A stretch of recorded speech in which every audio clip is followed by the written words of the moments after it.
Welcome back to the Silver and Black Radio Podcast, your go-to source for everything on the Las Vegas Raiders. Whether you're a diehard motherfucker like me, or just getting to know Raider Nation, our passionate hosts are here to bring you all the excitement on Raiders football. I'm Shit Show Joe, and welcome to the Silver and Black Radio Podcast. Let's go, Raiders! If not, fuck your team. And welcome back to the Silver and Black Radio Podcast. I'm your host, Raider Will, and I am here with my misfit crew. I got my boy representing TBH Sacktown, Steven Chavez. What's up, my brother? Not much, man. Just chilling, representing the Raider Oath, and ready to talk to Leo. Yes, sir. Yo, now representing TBH Military Chapter, it is baby Derek Carr. I got James Bingham.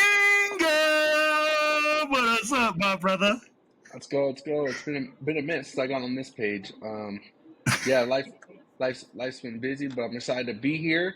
We're gonna talk to a NFL legend that needs no introduction, but Mr. Will's gonna give him it anyway. So I'm gonna go ahead and I'm gonna hand the mic to Will. Let him go ahead and take care of that. Boom. Yo, coming from the big TX, baby. You're talking a guy that Legatron had to imitate just to get there, baby. We got our boy, Leo Araguz. Well, how are you today, my brother? Hey, doing well, brother. How's everybody over there?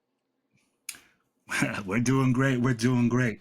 And it's like our brother James said, man, you have the record for most punts in a game. You have the record for most punted yards in a game. And I'll be like, it's really unique.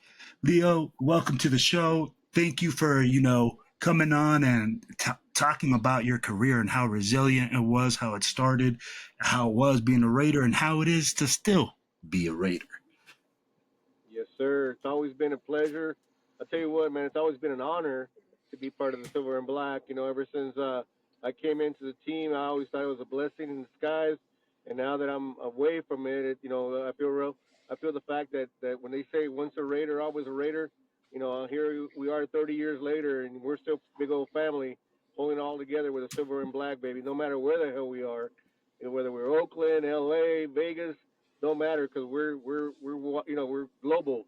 So at the end of the day, man, being part of Silver and Black and being part of that family, it's always been an honor, brother. Yes, sir. So, Leo, let's start from the beginning, man. You grew up in Texas. Give us a little bit of the background on how you started punting. And I'd be like, I know not a lot of guys go out there and go like, hey, I want to punt. Yeah, I mean, it's definitely a unique little story, but, we go way back. I was born in the U.S., but raised in Mexico. So not until the age of 6, I came to the U.S., and the game that I used to love to play was soccer. So being playing goalie, I was able to punt that ball. And so when football came around, they all were saying, hey, back in the day, soccer wasn't a sport in the U.S., so why don't you play football and kick the ball for us? And it became very natural for me.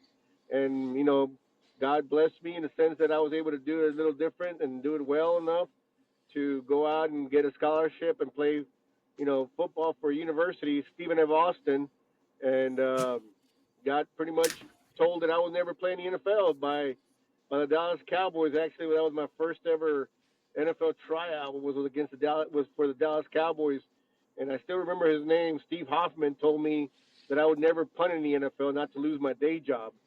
So because of that, it became a little fire in my butt, and so I chased a dream, just trying to prove one cat wrong. And the only one that would give me the opportunity was Al Davis. He took this little freaking Mexican to go out there and kick, and he said, "Show me what you got." And man, I took advantage of it, and I was able to play for the Raiders for 4.5 years, almost 5 years, and be a team captain and play for John Gruden. And like you said, I have a couple of NFL records that, by default, thank God, I'm a punter. I love to punt, so you don't ever want to brag when your punter is one of the best players on the team. So for me to have a record uh, as a punter for John Gruden, it just kind of tells you back in the day we struggled a little bit. So hopefully all that has turned around, man, and we finally found something that we can be proud of, and hopefully we do well this year, man. So I'm looking forward to this year that we don't use our punter. We just paid our punter lots of money, so let's make sure that we don't use that guy. I'm proud to say I was at that game where you beat the record too. Okay. Do you remember? You That was remember? that was the Chargers game, right? Right? Yeah, it was a Chargers game. Yeah. It was a Chargers game, and it was at Was it home. Wade Wilson? Wade Wilson won the game with a touchdown pass. To James Jett. Yep. I tell you what, that was the hardest play for me to go out and do after 16 punts and kicking off. It was the hardest thing for me to go out there and hold for that extra point. And we ended up winning the game 7-6 with that last play, and it turned out to be great. Just the fact that I had that record with a win, kind of adds more to it. So something that I'd like to say personally, I have an NFL record that hopefully won't ever be broken, which I doubt it. If anybody has anywhere 16 punts, man, that's a freaking bad game.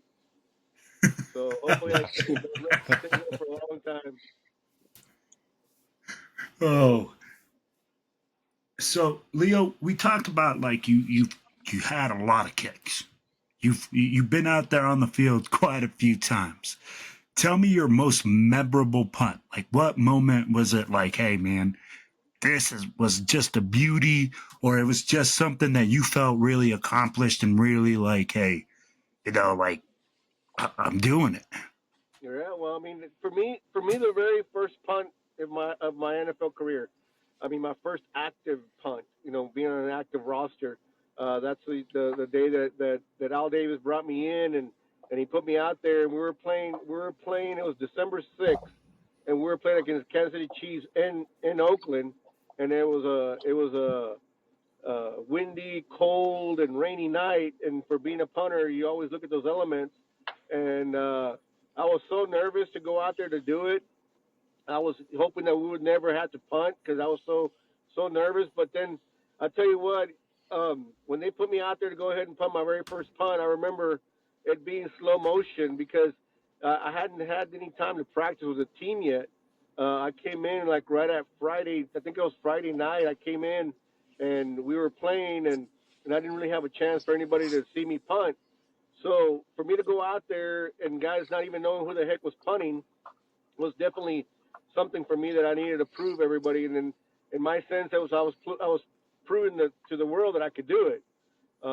So my very first punt in the NFL is one of the best punts that I've ever had, and that was pretty much in the cold, rainy, windy day in Oakland against the Kansas City Chiefs.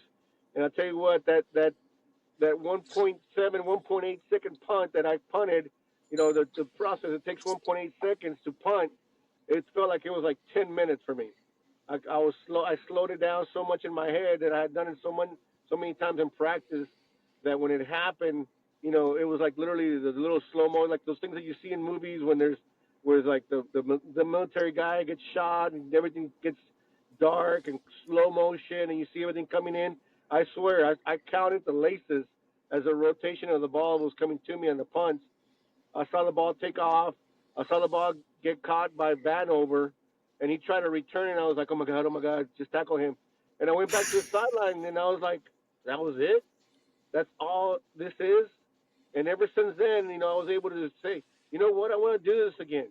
I was the only guy on the sideline always wishing that we would never get the first down because I wanted to go out there and punt so much because I loved what I did. I loved the feeling. And so for me to be on the record books with a 16 punts in one game, I mean, that just pretty much puts the exclamation mark on my career, saying that I'm going to be there forever. And so nothing to brag about when it comes to team stats, but for individual stats, I love it. And so definitely my very first punt was my most memorable. All right. James, you got anything, my brother? Yeah, I would say if I had a question here, out of all your punts, which situation would you say what was your most uncomfortable punt? The one that got blocked. Mm. Going to say that. But the only punt, because I always thought that I was the fastest in the league when it came to getting the ball off. So whenever you look at punters, we always look to time them on hand to foot. When we catch the ball and we put the ball on their foot and the ball's off. So the ball should always be gone in 1.2 seconds for the punter. You add the 0.7, 0.8 seconds for the snap, the ball's going to be completely snapped and kicked and out in less than 2 seconds. So when I was doing it, I was super fast. So my get-offs were 0.9, 1 second, 0.8, 0.11. So with Adam True snapping, he would always get his snaps back there in 0.6, 0.7. So we're getting the whole punt off completely gone in 1.7, 1.8 seconds. It was gone.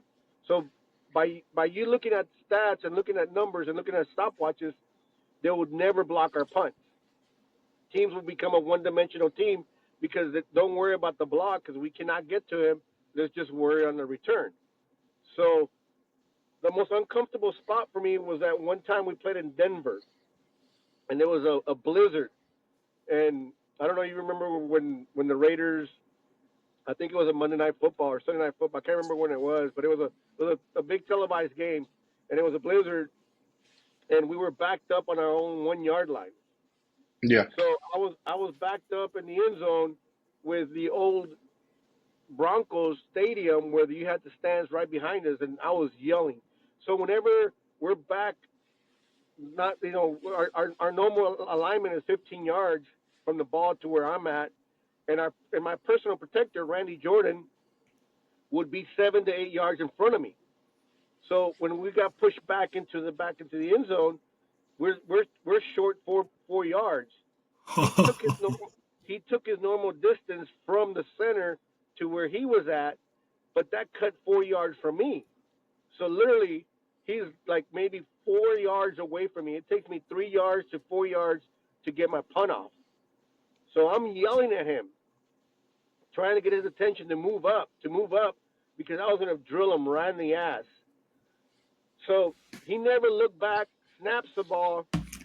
I get a blocked punt in the end zone. In the end zone, goes out for a safety. So that was one of the most uncomfortable feelings, knowing that I was so trapped and no one could hear me. Those dreams, again, going back to dreams, where you're screaming and nobody listens. You're literally screaming in your dreams. That it was me trying to get Randy Jordan's attention, and I was screaming because I knew what was about to happen. And sure enough, the guy had a run at me and just punt, got that one punt blocked. And so that was one of the most uncomfortable spots for me to be, where I was backed up. Jordan, I knew that I was going to kick him right in the butt. We were going to be the laughing stock of the freaking NFL for a while. But no, it just turned out to be a block punt, return for a safety, and it was just terrible. It just went downhill from there. We ended up losing the game. There was a big old snowball throwing contest while everybody was trying to hit it with snowballs. Lincoln Kennedy got hit in the eye with a battery. He rushed the stands, started beating some fans because, it was bad. It just turned out to be a bad game, with a block punt and all that. So, yeah, not a good feeling. Yeah, absolutely. I'll be like that. That just sounds like a rough game where the fans are throwing batteries. Yeah. I'll be like, you're pinned up in the back. People don't really realize that special teams is 1/3 of the game. Oh, and yeah. Putting out your where special teams is part of the game now. Obviously they're paying millions of dollars to kickers and punters now. Specialists are getting paid big time money just to return the ball. You got deep snappers just snapping the ball. So the money that is being put into these specialists, you're starting to realize, that's the fastest and easiest way to win a game or lose a game. Because in one play, the whole momentum could be changed around, and it always happens in special teams. Absolutely. You know what, Leo? I love that we have special teams guys on here sometimes because it shows how important, how vital all these guys are. I'll be like, people go like, "Oh, it's just the punter, just the kicker," and you're like, No, Sebastian Janikowski has the most points as a Raider, and he's just a kicker. he's I just a mean, kicker. like you got, Yeah. you got Got guys like that. 280 That are, pound kicker, and he's just a kicker. He's a yeah, big boy, brother. No, yeah, definitely, man. I absolutely. get it. Yeah, people would always say, "Oh, it's just a kicker, it's just a putter." But I tell you what, though, these coaches and well, actually, the game of football has realized that special teams is definitely a very important part of the game. So nowadays, I say that people say, "Well, do you miss it? The money that they have now and all that." In my era when I punted, it was a perfect era for me to come in and play because I was only 5'10", 185 pounds. These kickers and punters are now freaking, 6'3", 6'4", Yeah, 220 pounds, chiseled guys that are kicking the ball 50, 60 yards. When I played, our averages to go to the Pro Bowl was like 43 with a 39-yard net. These cats are now averaging 54, 55 yards with a 40-some yard net. So the numbers are very different. These cats are made differently. These kids are made differently. The speed, the size, it's amazing. So when I played, it was the era that I needed to play in. It was perfect. It was definitely a blessing, and so I think timing was everything for me. But if I was to go out there and do it, just nowadays, that definitely would be funny to watch to see how I would be able to compete against these guys nowadays. Even like someone like a Pat McAfee, he was wild and crazy and stuff, but I would like to see him punt now, see how he would do with these new cats and these new averages that these boys are putting up nowadays. no, So, absolutely. So so when you go ahead. finally found when Al Davis brought you in and he, how did it feel to have him believe in you to go out there and punt for the Raiders? And do you have a good Al Davis story that you can tell us? Let's see. Let me tell you this much. Uh, when when I was at home, I was a substitute teacher, and I got the phone call from a guy by the name of oh my God, his name was he was our coach, Rusty Tillman. Rusty Tillman calls me and tells me, "Hey, we want to bring you in," and the only reason why they were bringing me in to go pretty much try out because Jeff Gossick got hurt. So they were going to fly in a guy by the name of Rich Camarillo, a guy by the name of Mike Saxon, myself, and two other younger guys. The only reason why they brought me in was because Mike Saxon was supposed to take over for Jeff Gossick. Jeff Gossick and Mike Saxon are good friends. So Jeff Gossick didn't want to lose his job to somebody that he didn't know. He had requested the team to call Mike Saxon to fly in. Well, Mike Saxon's agent was my agent. So my agent asked at the time, Bruce Allen, our general manager, he asked him for a favor to bring me in and just to take a look at me. So when I come in and try out, I had the best workout.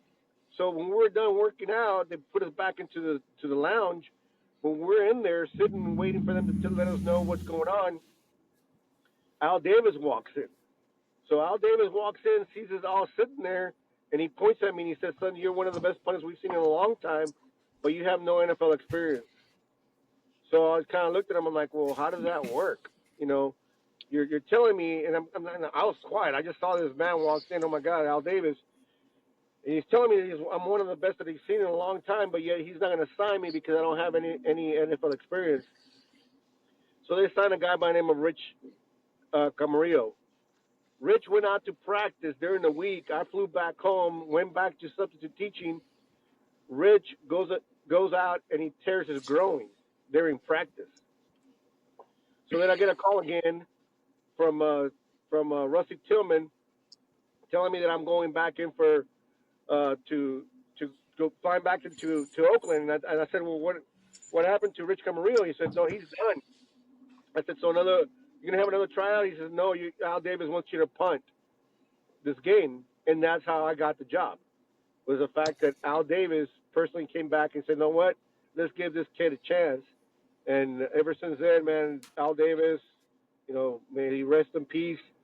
If it wasn't for that guy, that he's always been known to take chances on things that don't look right or don't fit the profile. He was that guy. He was willing to give everybody an opportunity, and you couldn't, you wanted to go out there and prove this man right because he believed in you and he gave you the opportunity. And so because of Al Davis is why I have, my career in the NFL, because he took a chance on a little Mexican. And so that's why Al Davis is always going to be special to me. And so Mark Davis always came around. When Al Davis came around, the kickers and punters just sat around and practiced. So where did Mark go hang out with us? So he'd be over there just talking, talking to shit. And next thing we know, now Mark Davis is the owner of the Raiders. I love that story, man. I'm pumped up. That's a Yeah, good story. I like that. yeah, definitely, Yes, brother. sir. So, Yeah. Leo, you talked about how you got your chance and how you broke in. You played in a game where you punted for 700 yards.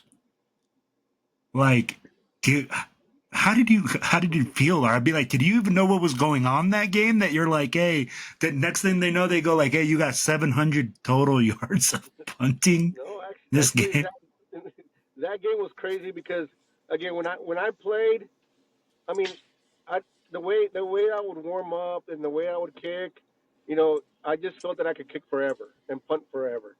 So when I was out there punting, I wasn't counting. I didn't know that I already had 16 punts, or at the time 13 punts, because I was just punting. I was doing my work. I was having fun. I'm showing off, but I wasn't realizing that our offense was so crappy that we couldn't move the ball. Um, but during the game, one of the reporters on the sideline, how our kicking net is on the sideline on one of the edges or one of the corners. So we're away from all the sideline stuff that's going on. So we would be real close. Kickers are always real close to the media. And one of the reporters walks by and tells me, "Hey, you know that you already tied an NFL record?" And I kind of looked at him. I said, "What are you talking about?" He says, "Yeah, you just tied the most punts in one game." And that's when I realized, no wonder my leg feels heavy. It's like I didn't realize that I had punted 13 times, but that was still like in the third quarter. So I was Jeez. like, "Oh my god!" And so that got to the point where I just wanted to win the game just so we can justify my 16 punts.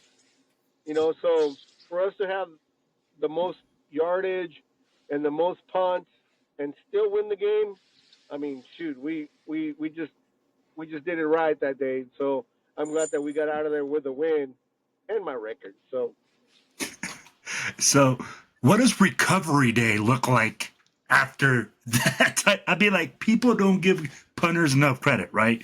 They're right, like, oh, you punted the ball 16 times. You're out there for 16 seconds and what? But they don't understand the physical toll that does on your body. So, like, what was the recovery like after a well, game like that? you know, the era that I played in, man, we used to lead with our heads. So guys were always in pain, always in the aches and stuff. So we always had a little cocktail of little pills that we would take after the game for painkillers. So say I deserved a pill and I deserved a little beer. So I numbed out that after that day. I didn't feel anything, but it was funny because the very next week I tied another record, which is for 0 punts. We played Tampa and we didn't punt one time that game. So I went from 16 punts in one game to the very next week punting 0 times. Oh man. So, and when it comes down to punting, can you break down the art of punting when we're talking about how do you decide what type of hang time, the placement, the distance? Like, I'd be like, it's really a form of art when you get out there. Yeah, I mean, it definitely is. That's why they call it a specialist. Not everybody can do it. You have those 300 and some odd pound guys that can squat a world and they can't punt 5 yards. So they always wonder how in the hell we can do it. So That's me. it's definitely an art. So the when you're talking about yardage and distance and hang time and all that stuff, it's all about field position. So we worked on it so much that we put ourselves in a situation there in practice. You want to practice it on your inside the 20s, try to get the ball located here. But now they've gotten this Australian rules kick that they do, the Indo-Marine kicks, and they try to make the ball have back spin and all that. That kick came from a guy by the name of Darren Bennett, the first Australian rules football player that got the opportunity to make it in the NFL for the San Diego Chargers, and because of Darren Bennett, now all of a sudden all these Australian rules punters want to come over here and play for the U.S. And that was one of their little trick kicks that they had in their bag that we ended up learning how to do that. So that was part of learning a new I guess you would call a new brush stroke in this art of punting.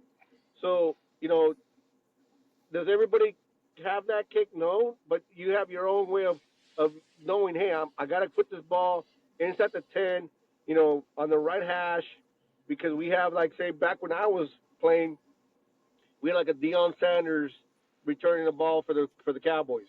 What do? Well, you try to kick away from that guy, right? So he knows that, so he's going to adjust with that. So it's all about a chess game, but you as a punter, you want to get the best ball out there and get the hang time as high as you can so you can give your guys the chance to get down there and cover. But, I haven't really kept up with the rules and how they change all this stuff. And everything seems to be changing on the special team side, on the kicking side. The kickoff got changed, the way they line up, the way they go down and cover. They don't want to get these babies hurt because, oh, my God, if they get a concussion, shoot, we have concussions every freaking game. It's like, here's a little smell sauce, smell it and get your butt back in there. Oh, you just have a little stinger. Don't worry about it. And next thing you know, you had a total of 2 concussions in one game. So, now these guys that are kicking the ball, they're kicking the ball so far and so high that even if they get a 60-yard punt and the guy returns it for 20, it's still a 40-yard net. So at the end of the day, these guys are, like I said, they're just killing the ball, and they're so big. Now they shank a ball for 45 yards. That was my average. You ain't lying. Wow. So, who, like, in the Raiders locker room, I want to know, in your time, who was your funniest teammate? Who was the guy in there cracking jokes? Who is the guy in there busting everybody's chops? We need to know, Leo. Who is the funniest Raider? When I was there, man, I want to say that Lincoln Kennedy. Lincoln Kennedy? I can Lincoln see that. Kennedy. Lincoln Kennedy was one of them. When I was there, Kevin Gogan. These offensive linemen had some jokes, man. I tell you what. Believe it or not, there was a kicker that we had by the name of Cole Ford. I don't know if you remember Cole Ford. I remember Cole Ford. He was also a character. But, Billy Joe Hobart, I don't know if you remember that guy. Yep. Wade Wilson, we called him Whiskey Wade. Whiskey Wade. For a reason. Was he a Marshawn? Was he to take a shot before the game and go in there and just? Dude, he was just fucking all lit in the game. We were all lit in the game, just taking a couple of shots and all that. So, it was, when you're in the locker room, you're among your boys, brother, and you just want to have fun and take some of the edge off. But, you had those serious guys. Because we had Tim Brown. Those guys were serious. Our quarterback was also at the time was Jeff George. We had Rich Gannon. So, you just have to keep track because when Rich was there, everybody was scared of Rich because Rich had a real good relationship with John Gruden. So we were scared that Rich Gannon was the one that would go back and tell John Gruden, the guys that were messing around in the locker room. So we kind of kept it light, but we always kind of try to get by and do a little couple. You knew who to mess with and who not to mess with. So the Lincoln Kennedy was definitely a character, very comical, very animated, and so he was funny. And then it came across a little different for me because this guy is like what 6'7", 350 pounds, and he's joking around. He's light on his feet, and he's like, "Wait a minute, that doesn't make sense. That body shouldn't be doing that, you know." And so you would think you'd have a deep voice, and all of a sudden he was very, very, squeaky voice. It's like, wait a minute, But yeah, Lincoln Kennedy was definitely a character. He was a fun cat to be around. Even to this day, if you talk to him, he's a lot of fun. Really Oh, nice he guy. is super nice. Be like, we had him on the show previously, man. Great guy, really soft spoken, like you said, really Yep. easygoing. And Yep. what you love is what you get from Lincoln is the truth. Yeah. He's not going to Yeah. sugarcoat it. He's going to give it to you raw, and he's going to let you know how he feels, and Yep. especially about the Raiders. You know, he, Yeah. he, he told us a story that when he was in Washington, when he was getting ready to get drafted, that somebody came up to him and offered him an investment deal with a coffee company, and he declined it. It was Starbucks. Oh, I think I heard that story. Yep. Oh Yeah. man, Yeah. that hey, and now he's like, should have jumped on that Right. Starbucks. Well, when you think about it, it's like, hey, we're paying what, $5 for a cup of coffee? He says no one's gonna be doing that. I can see how all that was coming out, and how he thought it out. There's no way that somebody would be paying $5 for a cup of coffee. Now it's like what, $7 or $8? Yeah, no, you're not lying. Like it went from like $2 to like Yeah. $7 or $8 a cup of coffee. I'm Yeah. like, my Yeah, wife shows me the bill all the time. the venti is like $7. Isn't that Yeah. crazy? All for You So know, coffee. I got kind of a two-part question. What was it like playing in front of those fans in Oakland, and what makes Raider fans different than other fans around this league? Well, I tell you what, man. For me, you're either gonna love the Raiders or you hate the Raiders. There's no mediocre. I've heard people, oh well, the Raiders are my second best team or whatever. At the end of what the is day, that? we're like the silver and black, right? So we're known to be the bad boys of the NFL. So if you look across the board, all our fans are gonna be like one of those I don't give a hell type of attitude. We're the Raiders, whether we win or lose, we're still gonna kick your ass no matter what. So just being around the black hole, having fun with our fans. Every fan that I've ran into, they're all family. They're all part of us. They all bleed like us, and they're gonna be diehards. You don't walk around with many people having a fucking dolphin tattoo. They don't have a freaking Cincinnati Bengal tattoo. Yeah, there you go. So you got the shield, man. That shield means something. We're proud of something. So when you're out there playing in the black hole, bro, that is just freaking nuts. And it brings you in, and it's like they say, a black hole. Once you're in, you don't ever go back, brother. So I'm always trying to tell people, do not come to the dark side because you're not gonna fucking like it. But if you do come in, know that you're gonna be around good people, man. Oh, you ain't lying, man. It is a big time thing where you come in and we bring you in as part of the family. I mean, like, Right. But it's hard to it's a unique explain. situation. People, when people ask you and they try to tell you, well, why the Raiders? Well, you know what? If you don't know, you know, you have to be in it to understand it. You got to experience it at least once, man. I tell you what, I don't know now being in Vegas if the history's still the same like the way it was in Oakland. The whole black hole deal. For when I played there, that was freaking Oaktown, brother. It was big time when it came to being a Raider. Now that we're in Vegas, you got people from all over the place. But that history when we were there in Oakland, it was awesome, brother. I'll tell you, I miss it because the tradition, the history that we have, and our fans are loyal no matter what we do. We don't ever say that we're going to Super Bowl every year like the damn Cowboys. You know, we just know that we're going to go out there and beat everybody's ass, whether we win or lose. They know they played the Raiders. Even Yes, the sir. fans in the sidelines get their ass beat when they're wearing the wrong freaking jersey. So yeah, once a Raider, I was a Raider, brother. I Absolutely. absolutely love that. I love that, man. Leo, you hit it right on the head, man. I'll be like, the biggest thing I've always heard is when you were in Oakland, the things that you knew that you were going to hear, that it was loud, that you could hear, you could feel the guy, you could feel the pressure coming, Oh and you can smell Oakland yeah. Oh at the yeah. same time. Yeah. I mean, Yep. There was plenty of smells.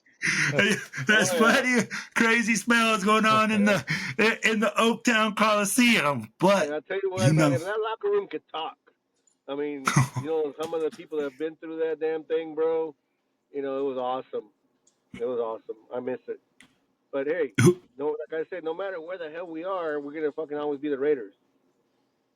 absolutely. And since you were around, and Raiders legends are always around the team.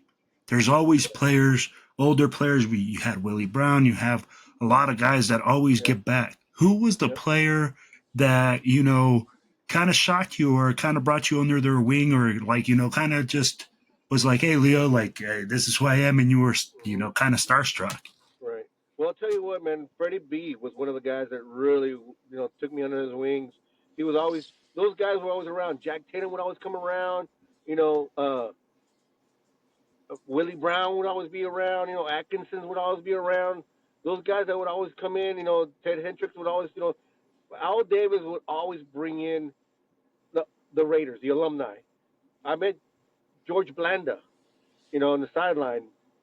So when whenever they say that going back to once Raider, always Raider, it's serious when it comes to the Raiders because your family, no matter what era you played, everybody gets together. In about 2 weeks, we're going to Vegas for the alumni weekend, and so Mark Davis continues a tradition that Al Davis had, and bringing in all the Raiders. So when you're there, you have eras of all different type of years that the guys played, but we're all one big family. So it doesn't matter what year you played.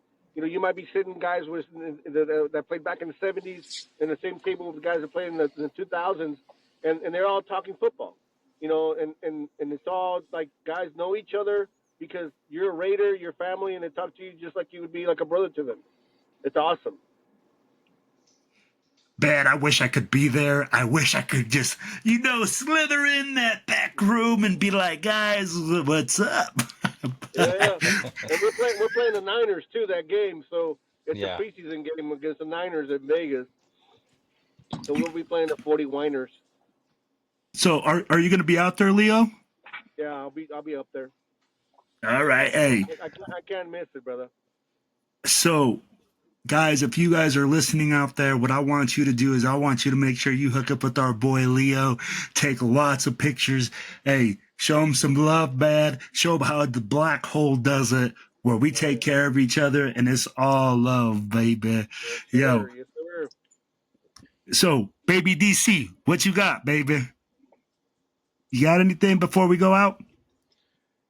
No, man, I think you guys pretty much covered pretty much everything. I'm just kind of here astonished listening. So I'm good. Now you got him all starstruck, Leo. You got him all starstruck, but you got our boy James. Baby Hey. car there. You can't say much, huh? Hey, he's not normally short for words, so Shocking. credit to you, Leo. Yes. I appreciate you. I mean, Absolutely. We'll have a beer and we'll tell you the real stories, brother. Yeah. Oh, okay. Hey, that's exactly what I want to hear. So, There you go. hey guys, You want Raider Leo to is in start? the Big TX. So, if you guys are a TBH chapter down there in Texas, hit us up. Leo would love to come out, be a part of your watch parties, be a part of Raider Nation. So, hey, TBH Dallas, Henry, TBH San Antonio.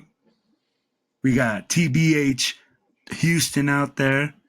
We got that TBH Fort Hood. And one more. I can't come back to my mind, but guys, make sure that you guys are locked in. Make sure you hit up Leo.